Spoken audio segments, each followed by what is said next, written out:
Assalamualaikum warahmatullahi wabarakatuh. Perkenalkan, nama saya Muhammad Syarif Bilutalo dari kelas 5B PGSD. Baik, dalam video kali ini saya akan melanjutkan materi tentang media dan sumber belajar, tentang dasar pemilihan atau dasar pertimbangan pemilihan media pembelajaran. Oke, langsung saja. Nah, media pembelajaran sendiri merupakan alat bantu yang digunakan oleh guru untuk mentransfer pengetahuan kepada siswa-siswanya. Nah, media pembelajaran terdiri dari berbagai jenis, mulai dari media pembelajaran yang elektronik, yang kasual, dan sebagainya.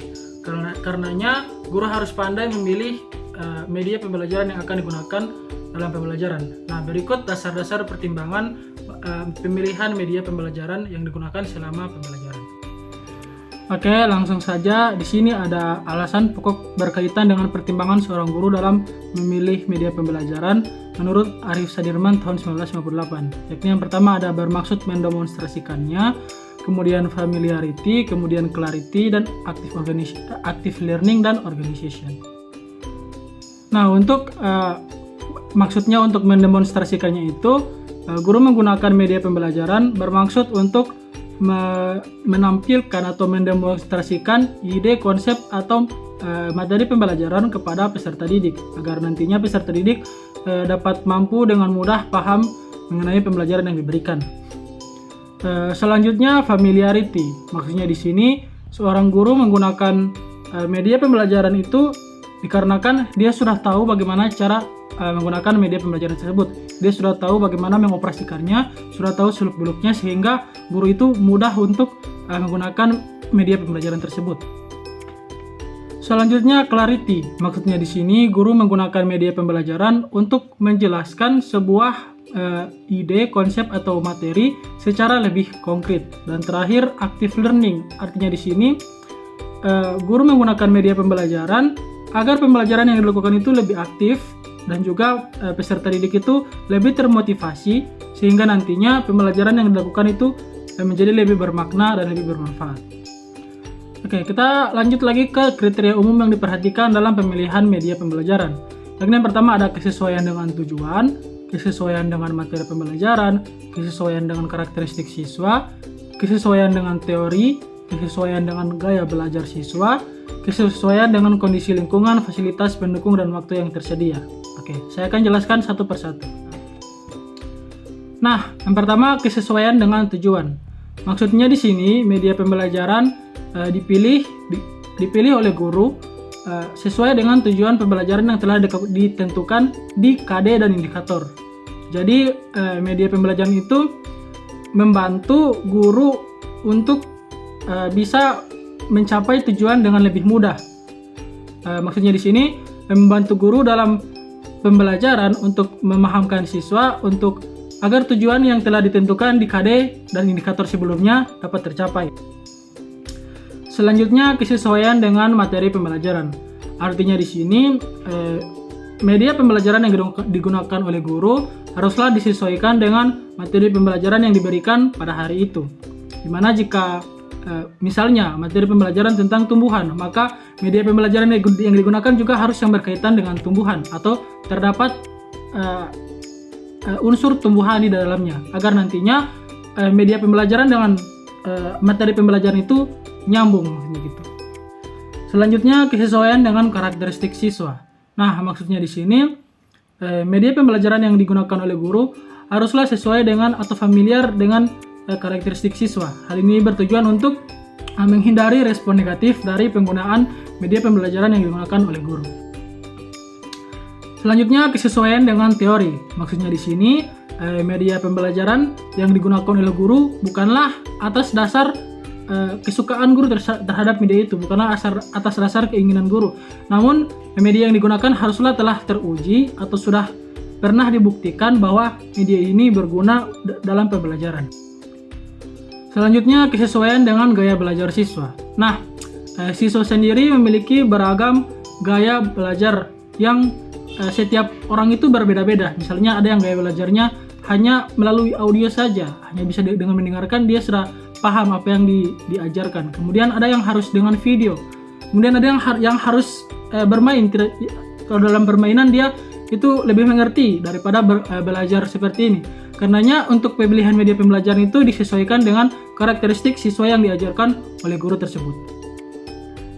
Nah, terakhir, kesesuaian dengan kondisi lingkungan, fasilitas, pendukung, dan waktu yang tersedia. Artinya di sini, media pembelajaran yang dipilih atau yang digunakan oleh guru itu disesuaikan dengan kemampuan oleh guru tersebut. Tidak perlu terlalu mencari media yang tidak bisa ditemukan. Kemudian disesuaikan dengan fasilitas yang ada di sekolah. Misalnya jika di sekolah tersebut belum ada internet, belum ada fasilitas teknologi yang memadai, tidak perlu guru menggunakan media pembelajaran yang menggunakan teknologi. Cukup menggunakan yang kasual saja.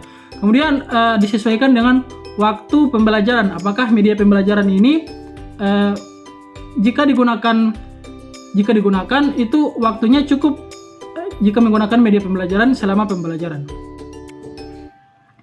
Selanjutnya kita masuk ke prosedur pemilihan media pembelajaran. Nah, prosedur pemilihan media dilihat dari bentuknya itu ada model flowchart yang menggunakan sistem eliminasi dalam pengambilan keputusan pemilihan. Kemudian ada model matis yang menangguhkan proses pengambilan keputusan sampai seluruh kriteria pemilihannya diidentifikasi. Kemudian ada model checklist yang menangguhkan keputusan pemilihan sampai semua kriterianya dipertimbangkan. Nah, akan saya jelaskan satu persatu. Oke, kita mulai dari model flowchart, di mana di sini disebut sebagai model eliminasi. Nah, dalam pemilihan media pembelajaran sendiri,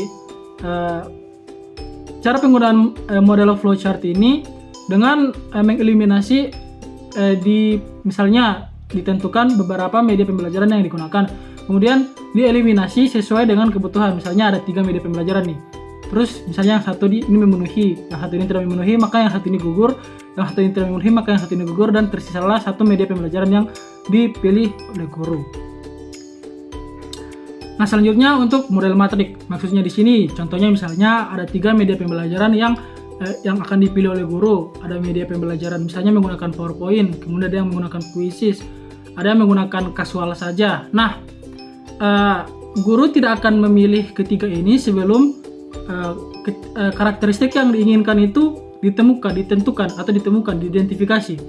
Misalnya karakteristik dari media pembelajaran tersebut, dia harus hemat biaya. Dari 3 ini kan dia hemat biaya. Kemudian harus efektif dalam pembelajaran.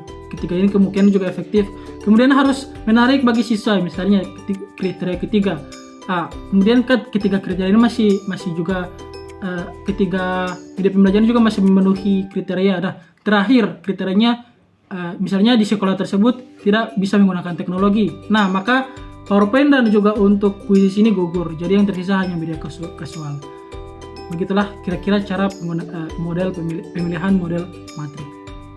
Keputusan ditangguhkan sebelum kriteria tersebut benar-benar diidentifikasi. Oke, kemudian untuk model checklist, dia mirip-mirip dengan model matrik, cuma perbedaannya kriteria dari pengambilan keputusan itu dia dipertimbangkan lagi. Misalnya dari seperti contoh tadi lah, ada 3 media pembelajaran, ada PowerPoint, ada Quizzes, dan juga ada kasual. Nah, sebelumnya kan tadi diidentifikasi bahwa kriteria dari media pembelajaran yang harus digunakan oleh guru itu dia tidak menggunakan teknologi, misalnya seperti yang tadi. Nah, tapi jika dipertimbangkan lagi, penggunaan teknologi tetap bisa digunakan walaupun tidak di sekolah, misalnya digunakan di rumah masing-masing begitu. Atau digunakan di suatu tempat gitu yang ada teknologinya. Maka guru tetap masih mempertimbangkan lagi pemilihan media pembelajaran kedua media pembelajaran tadi, seperti PPT dan juga Quizzes.